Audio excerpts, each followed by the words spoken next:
Bienvenue chez les Performeurs, le podcast des papas entrepreneurs modernes. Ici, on répond à cette grande question. Comment concilier vie de famille, ambition personnelle et projets professionnels sans culpabilité ni compromis? Si tu te reconnais dans ce dilemme, alors tu es au bon endroit. Pour ce premier épisode, on va poser les bases ensemble. Qu'est-ce qu'un performeur? Pourquoi ce concept est essentiel pour nous? Et comment on peut tous s'entraîner à devenir des modèles inspirants, autant pour nos familles que pour nos collaborateurs? Alors c'est parti. Ok, donc c'est notre premier podcast aujourd'hui, donc j'aimerais qu'on prenne un instant pour se présenter. Tu veux bien commencer? Carrément. Alors écoutez, moi je m'appelle Riyad, j'ai 31 ans, je suis père de 2 enfants aujourd'hui. Je suis marié également avec Maud depuis quelques années déjà. On a 2 enfants de 2 ans et demi et de 3 mois. Donc je suis en plein dans les couches en ce moment à nouveau. Et ça fait donc 5 ans que je suis entrepreneur. J'ai une agence de communication digitale ici même à l'île de la Réunion. On intervient auprès de nos clients pour les aider à être très présents sur les réseaux sociaux, à performer là-dessus. Et donc on a vécu un parcours avec Maud où on a commencé en tant que couple entrepreneur, un premier enfant, le deuxième c'est en cette année 2024. Donc les challenges se sont présentés à nous et on a su pas trop mal se débrouiller jusqu'à présent. Donc c'est pour ça que on voulait partager ce parcours. Ok, super. De mon côté, donc moi je suis Anthony, également papa de 2 enfants, 2 petites filles un petit peu plus grandes, de 4 ans et 5 ans. Elles ont 13 mois d'écart, donc ça a été un vrai challenge. Et pour ma part, je suis dans l'entrepreneuriat depuis un petit peu plus d'1 an maintenant. Je fais de l'accompagnement sur le développement mental auprès de dirigeants et entrepreneurs. C'est ma principale activité. Et avant ça, j'étais salarié. J'ai un passé de banquier, directeur d'agence à 24 ans. J'ai fait de l'audit interne également, puis de la direction commerciale, à la fois dans le domaine de la finance, mais également celui de l'automobile. Et donc voilà, j'ai entamé cette reconversion récemment, alors que j'étais déjà papa et que ma femme, après l'arrivée de notre premier enfant, avait elle-même entamé une reconversion pro parce qu'elle était dans l'hôtellerie et que concilier les deux, c'était hyper compliqué. Donc ouais, pas mal de challenges aussi à nous raconter. Ouais, beaucoup de challenges. Pas mal d'anecdotes. C'est super cool. Alors, comment ça se fait qu'on se retrouve aujourd'hui dans un canapé à la maison à enregistrer ce premier épisode de podcast? C'est une histoire un peu qui arrivait subitement dans ma vie. Ouais, voilà. C'était pas prévu du tout. Hein. Exactement.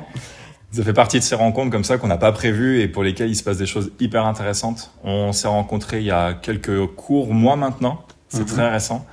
Par le biais de connaissances communes qui sont également dans l'entrepreneuriat, qui sont dans la sphère digitale, le développement de business.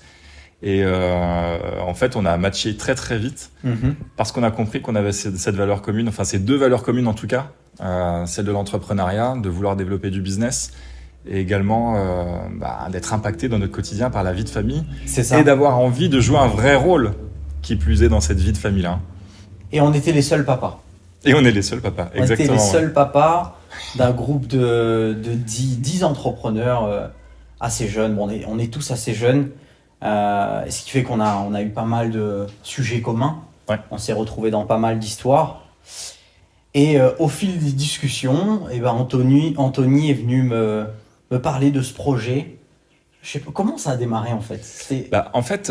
Moi j'ai vu que Riyad avait posté quelques contenus sur Instagram où il expliquait sa vie maintenant qu'il a son 2e enfant qui vient d'arriver et pour le coup le 2e est venu accélérer encore plus le poids de la présence de l'enfant dans sa vie du quotidien. Et j'ai trouvé tes contenus vraiment intéressants et ça m'évoquait beaucoup de choses. Surtout que moi dans mon travail de coach en développement mental auprès des entrepreneurs, je travaille essentiellement sur le système de valeurs de mes coachés. Et force est de constater, et ça je pense que c'est une grosse évolution par rapport à avant, que tous les hommes que j'accompagne, quand ils sont papas, mettent toujours dans le top 3 de leurs valeurs les plus hautes, leur rapport à leurs enfants. La transmission, l'éducation, la valeur d'exemplarité, etc. Et ça a commencé à faire émerger quelque chose chez moi. Je me suis dit, mais en fait, c'est complètement différent du rôle que nos papas dans les années 80-90 pouvaient endosser, où à quelques exceptions près, ils avaient surtout et souvent un rôle financier, d'apporter vraiment la stabilité financière dans le foyer. Le père pourvoyeur, il ramène le salaire à la maison. Ouais. Mais pas particulièrement investi dans les tâches, dans la proximité. Et d'ailleurs, je sais pas si tu connais cette stat, mais j'ai vu ça récemment. Il s'avère que dans les années 80, c'était peut-être de l'ordre de 4% des hommes qui savaient changer des couches. Aujourd'hui, on n'oserait même plus imaginer ça, c'est pas possible. Je pense que c'est plutôt l'inverse. C'est peut-être 96% des hommes aujourd'hui qui savent le faire et qui le font même relativement spontanément, je pense. Donc ça, c'est un gros changement. Et puis un deuxième truc que j'ai constaté, moi, très rapidement, très récemment, c'est qu'à chaque fois que je vais chercher mes filles à l'école, on est quand même beaucoup de papas. Voire même plus de papas, j'ai l'impression, à moins que ce soit mon esprit qui bloque dessus, mais plus de papas que de mamans. Et je me suis dit, mais ça, c'est sûr que c'est nouveau. Il doit se passer un truc par rapport à ça.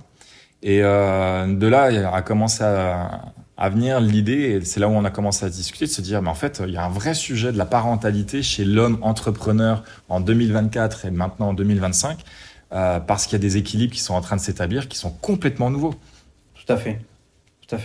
Et puis, moi, donc j'accompagne aussi à travers des formations dans le digital marketing et les réseaux sociaux.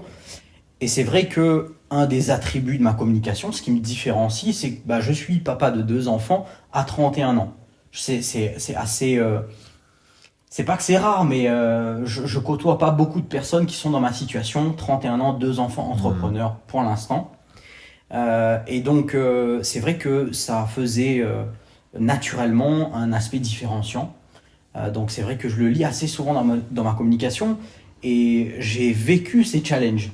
Ces 3 dernières années, je le vivais, je sentais les difficultés. Je vois les challenges qu'on peut avoir en tant que couple, qu'on peut avoir en tant que papa, en tant qu'homme qui avait du temps pour soi avant, qui faisait beaucoup de sport, qui profitait de ses amis, etc. Et tous ces changements, je les ai vécus. J'ai accumulé un certain nombre de bagages, d'expériences, de mutations que j'ai fait sur ma vie. Et donc, quand on a commencé à en parler, c'est devenu naturel. C'était comme si c'était une évidence. Je me suis dit, punaise, mais c'est vrai, et il faut qu'on en parle. Parce que, déjà, personne ne le fait réellement, j'ai l'impression. Non. En tout cas, c'est un sujet... Trop peu. Qui émerge au fur et à mesure. C'est vrai que la place du papa, comme on l'a connu, moi, à l'époque de mon père, tu vois, déjà, elle a bien changé. Mais en tout cas, voilà, on voulait donner cette voix publiquement et dire qu'on veut créer un endroit public où on va pouvoir se retrouver et partager justement ces évolutions, ces chamboulements qu'il y a dans la vie et comment mieux faire. Oui, parce que concrètement, c'est ça. C'est-à-dire que moi, je l'ai vécu comme ça. J'étais encore salarié à ce moment-là, donc directeur commercial avec des amplitudes horaires vraiment importantes, mais j'avais du temps pour moi. C'est-à-dire que quelques semaines avant l'arrivée de mon premier enfant, je participais à une des courses de la Diagonale des Fous, du Grand Raid. Et c'est dire que j'avais le temps aussi de me préparer à ça. Je devais faire 15 heures de sport par semaine, je pense. Et l'arrivée de ma fille est venue me frapper de plein fouet dans mon quotidien où, tu sais, tu dors pas ou mal. T'as de la route pour aller au travail. La route devient même presque dangereuse parce que tu accumules de la fatigue. À 8h du matin, tu as une réunion commerciale devant 25 collaborateurs et il faut que tu sois à la hauteur et que tu sois l'élément déclencheur de la motivation du jour, des aspirations des uns des autres, etc. Et c'était compliqué et concrètement, je suis passé d'un tas de sports par semaine à rien du tout parce que j'ai senti qu'il fallait que je me ménage un petit peu. Alors, est-ce que c'était une bonne approche? Aujourd'hui, j'ai un petit peu plus de recul et je pense que j'aurais dû trouver un juste milieu dans tout ça. Et c'est une des choses dont on parlera d'ailleurs. Mais force est de constater que ça m'a impacté de manière puissante. Et surtout, ça m'a impacté sur quelque chose qui est extrêmement important. Moi, mon rapport à moi-même, mon rapport à ma pratique sportive depuis toujours, c'est quelque chose qui est important pour me définir dans mon identité. Et c'est venu complètement me déstabiliser. Et puis surtout, tu me diras si tu partages ça, mais moi, je partais à 6h45 le matin. Les enfants étaient sur le point de se réveiller pour rentrer vers 19h15. Quand on les couchait petits, à 19h30. Donc, je les voyais 15 minutes par jour. Ouais, je comprends. Et j'ai développé une culpabilité à ne pas pouvoir endosser réellement le rôle que je voulais avoir, qui était terrible. Et au point, à un moment, de commencer à me fatiguer, à plus trouver de sens dans ce que je faisais dans mon quotidien, et à me poser les questions, de réussir à réaligner un petit peu tous mes domaines de vie pour être présent là où j'avais vraiment envie de l'être. Je comprends tout à fait. C'est vrai que j'ai pas vécu cette expérience pareille parce que j'avais déjà commencé à construire ma liberté, mon entrepreneuriat avant d'avoir les enfants. Donc, on a toujours eu dans la ligne de mire le fait que lorsqu'on allait avoir notre premier enfant, il fallait que ça soit une des priorités. Donc, ma femme a pu prendre 10 mois pour les 10 premiers mois de vie de notre premier fiston. Et donc, je l'ai moins vécu comme ça, mais c'est très intéressant que tu en parles. D'ailleurs, entrons dans le vif du sujet, Anto. Oui. On est là pour un sujet, on présente un sujet. Est-ce que tu pourrais nous aider à définir le concept de performeur? C'est un challenge que je te donne, mais Ouais. je te le file. Allez, j'y vais. Un performeur, donc un papa performeur, c'est quoi? C'est un homme qui jongle en vrai entre parentalité, entrepreneuriat et vie personnelle, et qui refuse de choisir entre réussir et être présent. Ça te va cette définition-là? Ça me va. Ouais, ça te Ça me parle? va. Vu qu'on l'a fait ensemble, ça me va. Tu veux qu'on aille tu veux qu'on aille un petit peu plus loin sur le Allez, go, concept? détaille-nous ça. Ok. J'ai envie de te dire que c'est un papa qui a compris que son équilibre repose sur 3 piliers. Et c'est pas forcément l'un au détriment des autres, etc. C'est comment concilier les 3. Le premier, c'est celui de son entreprise. Parce qu'il veut créer de la valeur et se réaliser professionnellement. Et d'ailleurs, c'est souvent son premier bébé, quoi, son entreprise. Donc c'est Oui. extrêmement important. Le deuxième, c'est son couple. Parce que concrètement, le couple, dans la vie de tous les jours, dans la vie du foyer, c'est les fondations. Il n'y a pas l'arrivée d'un enfant s'il n'y a pas eu un couple avant. Donc, c'est de prendre tous les bons outils aussi pour pouvoir assurer la pérennité de son couple. Et troisième aspect, on l'évoque depuis tout à l'heure, c'est l'arrivée des enfants et le chamboulement que ça va créer autour. Et en l'occurrence, les enfants, c'est ceux à qui j'ai envie de transmettre, c'est ceux auprès de qui j'ai envie d'être un modèle inspirant. Et ça, pour moi, c'est extrêmement important. Et juste pour rajouter un aspect donc, sur ces 3 piliers sur lesquels repose le concept de performeur, c'est aussi, après, il se retrouve partout, mais c'est nous en tant qu'hommes. Moi, Oui. en tant qu'individu, Ouais. mes émotions, le temps que tu avais pour faire du sport, qu'on a pour se sentir homme et aussi puissant, présent pour les 3 piliers que tu as listés. Ouais, en fait, le côté performeur, si on reprend le sens premier du terme, donc de la performance, c'est parce qu'en tant qu'homme, on se définit comme des individus qui... On le sent, ça nous caractérise. On a envie d'être bon, on a envie d'être performant dans tous nos domaines de vie. Et nos domaines de vie, je te rejoins complètement là-dessus, ils sont variés. Il y a les 3 que j'ai cités, mais il y en a d'autres. Il y a le rapport à mes amis, il y a le rapport à mes collègues, il y a le rapport peut-être à mes associés, il y a mon rapport à la gestion de mon foyer sous l'angle matériel, que ce soit par mon niveau de confort ou l'entretien de mon domicile. Enfin, toutes ces choses qui gravitent là, qui viennent composer finalement notre quotidien. Bien sûr. Un quotidien qui peut évoluer d'un jour à l'autre, mais malgré tout, qui a son tronc commun, c'est de dire on se caractérise par toutes ces composantes-là. Et j'ai envie d'être performant, d'être efficace et d'être au bon endroit et au rendez-vous sur chacun de ces rendez-vous-là. Bien sûr. On parle beaucoup de santé mentale ces dernières années. Oui. Je ne sais pas si c'est un sujet qui gravite particulièrement autour de la femme ou bien c'est un sujet mixte, mais je sais que la santé mentale pour l'homme, chez l'homme en tout cas, c'est pas un sujet qui est mis au cœur des débats. Et nous, je pense que ce qui fait qu'on est ce qu'on veut transmettre aussi à travers Performer, c'est le fait que c'est ok d'avoir des émotions, Ouais. c'est ok d'avoir de la pression à gérer, de vouloir être bon, mais ça doit se faire intelligemment, ça doit se faire avec un peu de rétrospective, du partage, etc. Et c'est ce qu'on va vouloir construire à travers ce projet-là. Là où je veux venir, c'est que je pense que la société est en train de se redéfinir aussi en termes de valeurs, tu vois. Oui. Donc nous, aujourd'hui, on est en train de poser les bases de ce que sera l'homme masculin pour les prochaines années à venir. Exactement. Tu vois ? Ouais, il y a plusieurs phénomènes. Il y a des phénomènes sociétaux. On le voit, même le gouvernement tend à octroyer davantage de temps pour le père à la naissance de son enfant. Le congé paternité a été augmenté ces dernières années. C'est que ça va dans une direction, et cette direction-là, elle va tendre à se renforcer, non seulement parce que les hommes ont envie de prendre ces choses-là en main, mais aussi parce que les femmes ont envie et on le voit avec les personnes à qui on s'adresse depuis quelque temps, ont envie que les hommes aussi puissent prendre possession de ces rôles-là. Et il y a un rééquilibrage qui est en train de se faire de manière très significative. Un rééquilibrage d'ailleurs qui s'accélère de manière extrêmement importante, à concurrence que les femmes, et c'est une très bonne chose, s'émancipent, consacrent davantage d'intérêt et de responsabilité à réussir leur propre vie professionnelle, leur propre vie sociale, et sortir simplement du foyer tel qu'on a pu le connaître il y a quelques décennies de ça.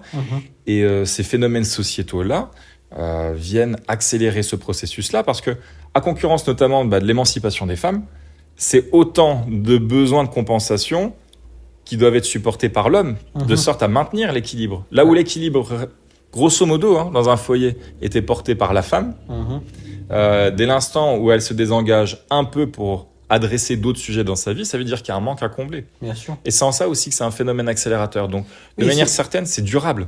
Tout à fait. Et ça nous a donné aussi un peu plus d'espace pour faire de nouvelles dimensions. Tu vois que nos pères ne vivaient pas. Non, ils ne se posaient pas autant de questions, voilà, je pense. Le côté ménager, le côté des enfants. Moi, je prends plaisir à faire tout ça aujourd'hui, tu vois. Je pourrais pas le dissocier. Si, voilà, on me disait, mène une vie où tu te réveilles tôt le matin, tu vois pas tes enfants, tu ne les accompagnes pas à l'école, tu peux pas passer du temps avec eux, je serais malheureux, tu vois. Oui, exactement. Moi, je l'ai ressenti encore la semaine dernière, tu sais. Depuis que je suis à mon compte, ma femme a adapté son emploi du temps pour travailler sur 4 jours et demi au lieu de 5. Donc forcément, elle a des amplitudes horaires plus importantes. Et maintenant, elle va travailler très tôt le matin. À 7 heures, elle a déjà embauché. Ce qui signifie que moi, tous les matins, je réveille mes enfants, je leur donne le petit déjeuner, je les habille, je les coiffe. Donc des petites filles, donc forcément, il y a ce passage-là. Et puis, je les accompagne à l'école. Et il y a quelques jours de ça, j'ai pas pu le faire. C'est ma femme qui est allée pour moi.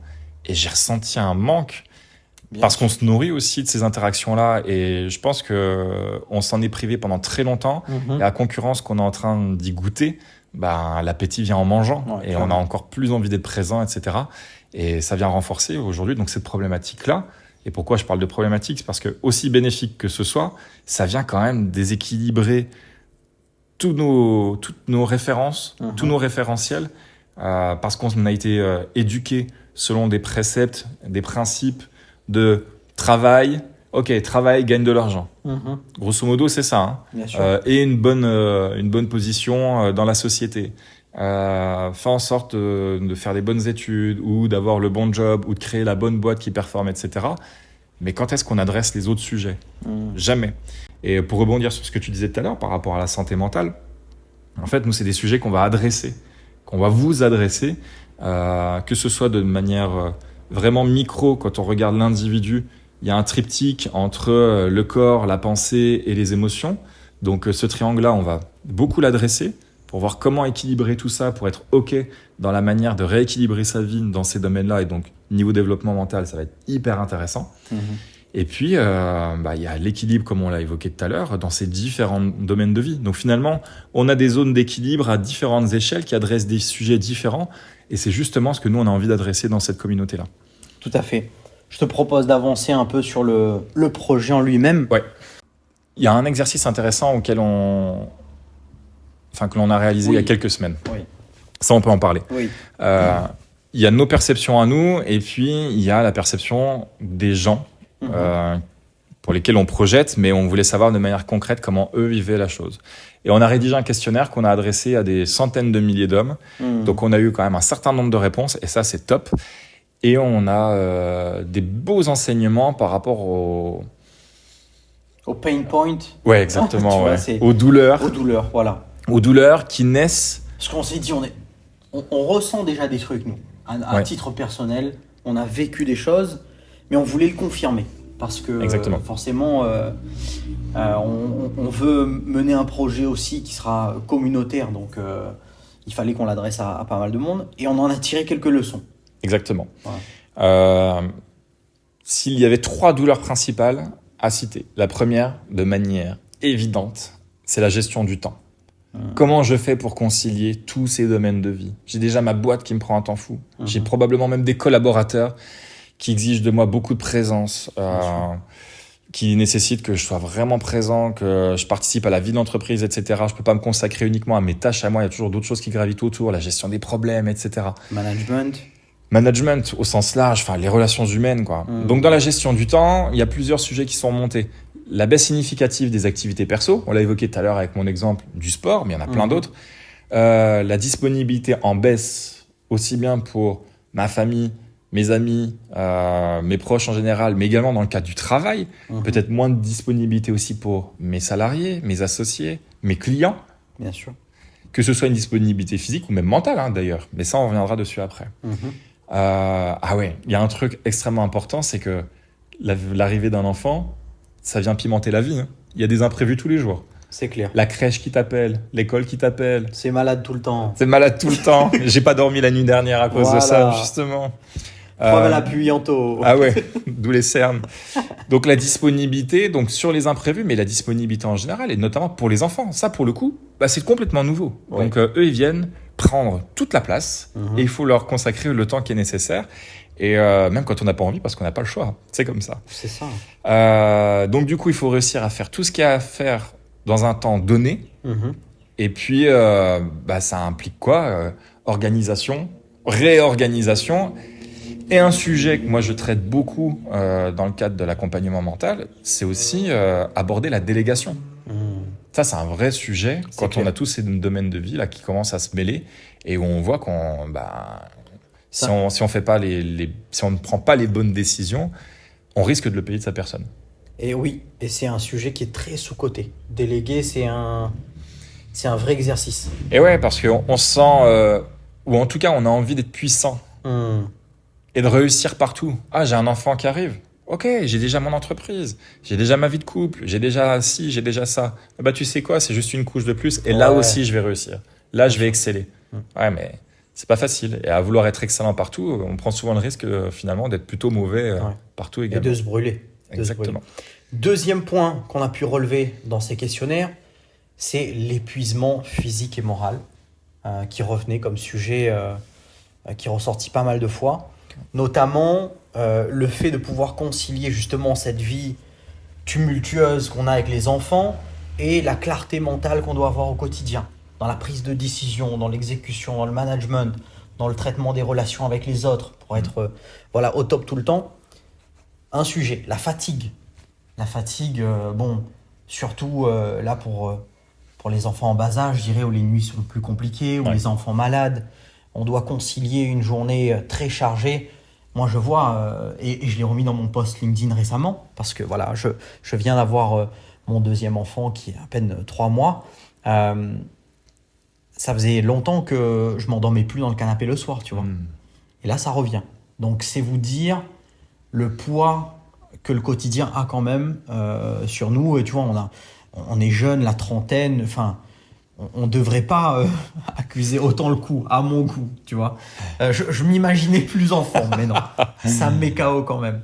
Le manque de focus, voilà, ça rejoint un petit peu le sujet de clarté mentale, de la lenteur liée aux prises de décision et le manque de sommeil, la fatigue, tout ça, c'est un sujet global d'épuisement mental et physique. Et je le ressens, moi, en ce moment, tu vois. On a passé une période novembre-décembre, je t'en ai parlé. Bien chargé, ouais. Extrêmement dense. Et je fais des bonnes nuits, tu vois. Ma femme, j'ai la chance, elle se réveille pour notre petit en ce moment. J'ai pas à le faire, je suis très chanceux. Mais je suis fatigué quand même, tu vois.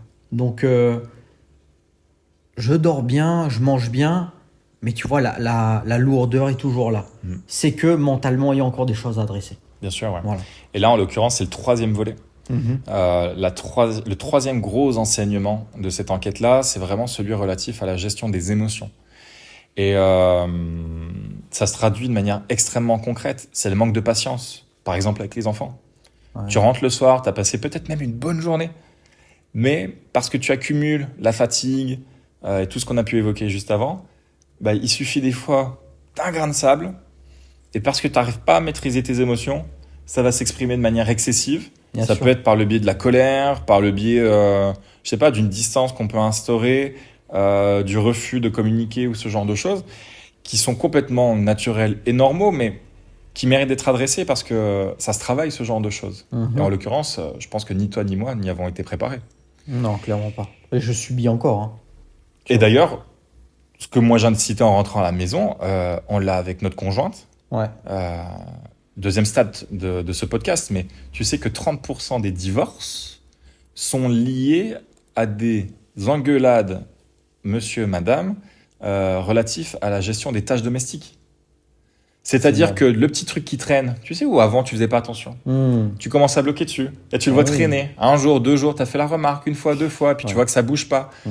Aussi parce que l'autre, il a 1000 autres choses à gérer, et que pour lui, c'est pas une priorité, sauf que toi, tu as bloqué dessus, et tu sais pas pourquoi, à un moment, ça va prendre des proportions énormes, engueulade, clash, froid, et potentiellement jusqu'à la rupture. Et là, c'est un des 3 piliers fondamentaux qu'on a cité tout à l'heure, qui est complètement mis en péril.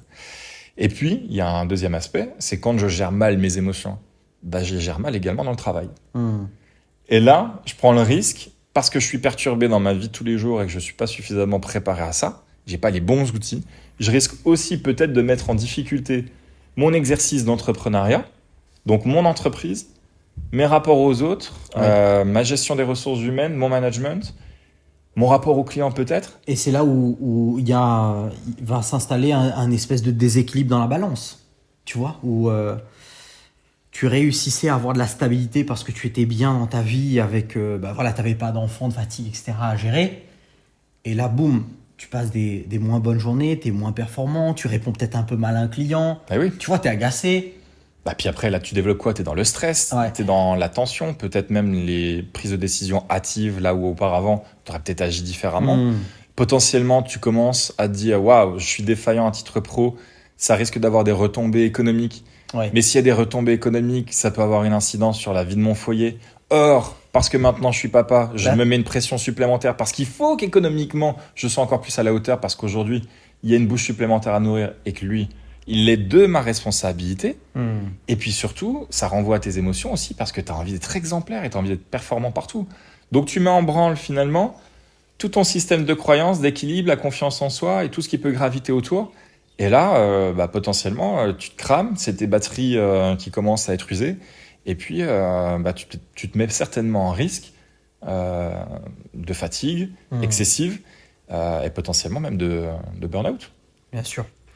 Alors, si vous nous écoutez, ça, ce sont les premiers enseignements qu'on a pu avoir auprès de pairs, entrepreneurs, qui ont, comme on vous l'a expliqué, plusieurs casquettes à gérer. C'est notre cas aujourd'hui. On a un projet qu'on porte et qu'on va vous détailler un petit peu à travers ce premier podcast et qu'on continuera à étayer. On espère que ce projet vivra longtemps parce qu'il y a vraiment il y a un vrai sujet à adresser. On est les bonnes personnes pour le faire au vu de nos expériences et on a des ambitions par rapport à ça. Si on se retrouve face à vous aujourd'hui, donc c'est qu'on a réfléchi à ces différentes problématiques, on les a vécues même et on pense pouvoir apporter une solution concrète qu'on va vous présenter et qui sera l'objet donc, de cette chaîne, de ce podcast et de tous nos contenus qui vont suivre. Notre ambition, c'est de vous délivrer une plateforme, les performeurs, où vous allez retrouver à la fois un groupe de discussion, ça va être un lieu de partage. Pour ceux qui souhaitent s'exprimer, peut-être que certains d'entre vous ne voudront pas s'exprimer, mais seront lecteurs des contenus et vont pouvoir en tirer des enseignements. C'est également un lieu où il va y avoir de la formation en ligne, beaucoup de contenu, de sorte à pouvoir adresser des sujets extrêmement importants comme la gestion du temps et de la fatigue, comment agir pour ça, les aspects de développement personnel qu'on a évoqués tout à l'heure, mais également la communication. On a pensé également à la productivité. Bien sûr. Le rapport au sport, même quand on n'a pas le temps. Trouver des petites routines, des petites choses qu'on peut réussir à mettre dans sa vie, et ainsi de suite. Et d'autres domaines comme ça qu'on va adresser au fil du temps. Et aussi grâce à vous, tout simplement parce que l'aspect communautaire va nous permettre aussi d'identifier et donc d'adresser des sujets auxquels on n'aurait peut-être pas pensé spontanément et pour lesquels on ira nous faire la démarche aussi quand ce sera nécessaire d'aller se renseigner, se sourcer auprès de spécialistes. D'ailleurs, au-delà de ce que j'ai évoqué, donc il y aura également des tutos, des routines que vous pourrez appliquer, qu'on a testé, expérimenté et qui fonctionnent.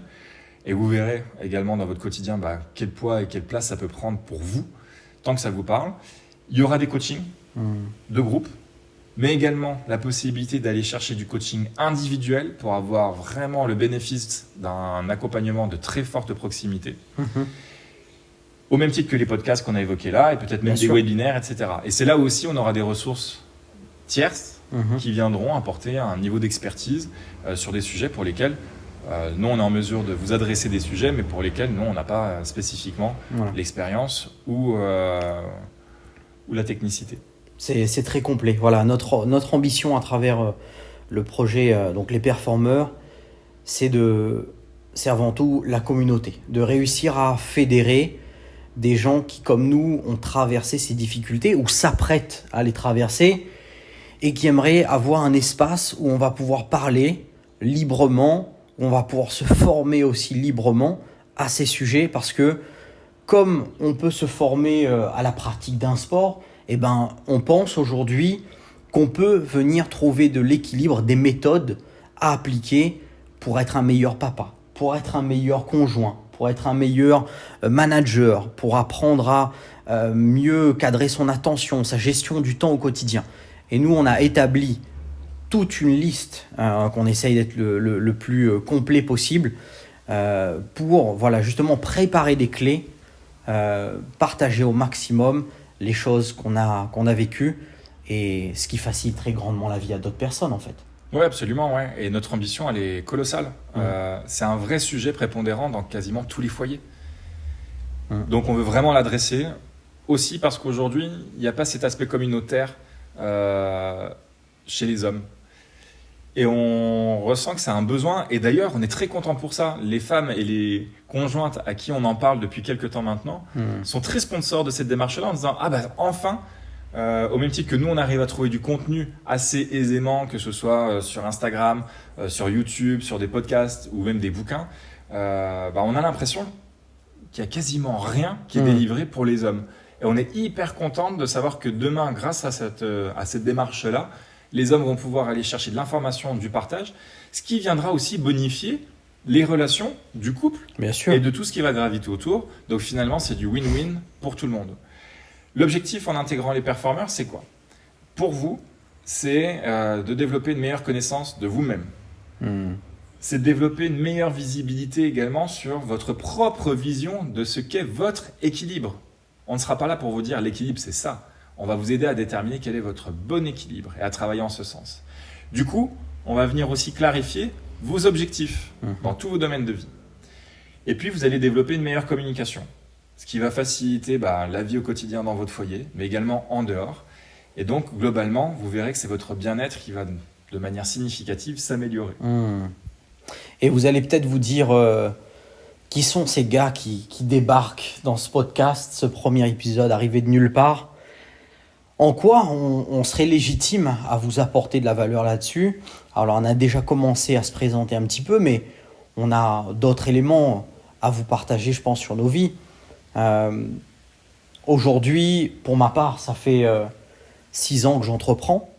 Donc, j'ai vécu toutes les étapes, comme j'ai pu l'expliquer, du couple. Alors, on était Bonnie and Clyde, tranquille, tu vois, c'était la vie de rêve, hein, c'est sûr, on voyageait, enfin... Voilà, c'était vraiment top. Premier enfant qui amène un lot d'émerveillement, de plaisir. Tous les sacrifices qu'on va traverser, je trouve, à travers le premier enfant. Voilà, si on aime en tout cas être parent, parce qu'il y a des gens qui font un kiff particulier, ok, c'est comme ça. Tout passe. Voilà, il n'y a aucun problème. Les nuits, c'est pas grave, etc. Mais force est de constater que ça vient quand même, qu'on le veuille ou non, bouleverser d'autres éléments dans nos vies. Et le deuxième enfant, c'est encore un autre step.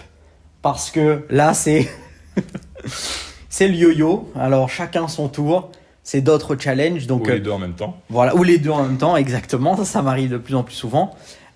Donc, notre expérience déjà de la paternité, de la parentalité. Absolument. Tous les deux, pères déjà depuis quelques années.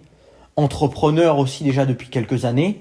Avec des parcours quand même différents. Le fait que je vienne du salariat, moi j'ai connu aussi bien groupes familiaux que multinationales. On est tous les deux issus de cursus grandes écoles, donc on a quand même cette chose-là en commun. Mais c'est vrai qu'une fois qu'on a terminé nos études, on a pris des directions différentes. Clairement. Toi, ça s'est passé entre une partie de la métropole et puis venir à La Réunion. Moi, entre-temps, j'ai fait 6 régions de France avant de déménager à La Réunion il y a 7 ans. Donc, c'est aussi ça, notre parcours, c'est d'avoir expérimenté des moments de vie où on a fait de la mobilité, on a eu des bouleversements professionnels. Parce que notre expérience aujourd'hui, c'est pas qu'une expérience de père, c'est une expérience d'homme au travers de tous ces domaines de vie dans lesquels on s'est construit. On est allé vers du challenge, on s'est mis en danger aussi de sorte à réussir. Moi, typiquement, je me suis extirpé d'un niveau social vraiment très bas, où mes parents n'étaient pas en mesure, par exemple, de m'accompagner dans le financement de mes études. Et pour autant, j'en ai fait. J'ai étudié aux États-Unis aussi, j'ai bougé. Et aujourd'hui, ce que j'ai, c'est, et toi aussi d'ailleurs, hein, mais c'est le fruit de ma sueur. Bien sûr. Et c'est ça aussi qu'on a envie de transmettre, parce que ça nous a apporté déjà du recul sur la manière dont on a pu aborder notre propre vie. On s'est questionné et beaucoup interrogé l'un et l'autre aussi pour prendre justement, avec un regard mature, tous les enseignements qu'on pouvait en tirer et de les confronter avec des visions aussi qui ne sont pas toujours les mêmes, où il y a une forme de complémentarité. Ça va vous permettre de vous reconnaître peut-être certains plus en Riyad et certains plus en moi. Certains vont peut-être même se retrouver un petit peu entre les deux. Et c'est là où ça va être intéressant, parce qu'on va vraiment vous accompagner tous les deux, de sorte à vous permettre de trouver les bons outils, les bons repères, aussi les bons rebonds. Et puis il y aura la communauté aussi, qui va servir à ce rôle-là. Exactement. Et pour compléter du coup ces aspects, disons, plus personnels, sachez qu'on accompagne déjà des gens de manière professionnelle. Ah oui. Anthony, coach en dépolarisation. Moi-même, donc j'accompagne depuis plus d'1 an des personnes dans des reconversions professionnelles ou même dans une montée de compétences sur le digital, sur les réseaux sociaux. Donc l'accompagnement, ça nous connaît déjà. Oui. Voilà, on a déjà des expériences là-dessus. On vous partagera des expériences aussi, des cas clients au fil du temps. Donc aujourd'hui, le projet Les Performeurs, c'est l'aboutissement de 2 chemins qui ont vécu des choses et qui veulent le bien-être et le développement aussi d'autres pairs comme nous, quoi.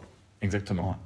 Donc pour conclure, en résumé, un performeur, c'est quelqu'un qui cultive ces 3 piliers. Le premier, l'entreprise.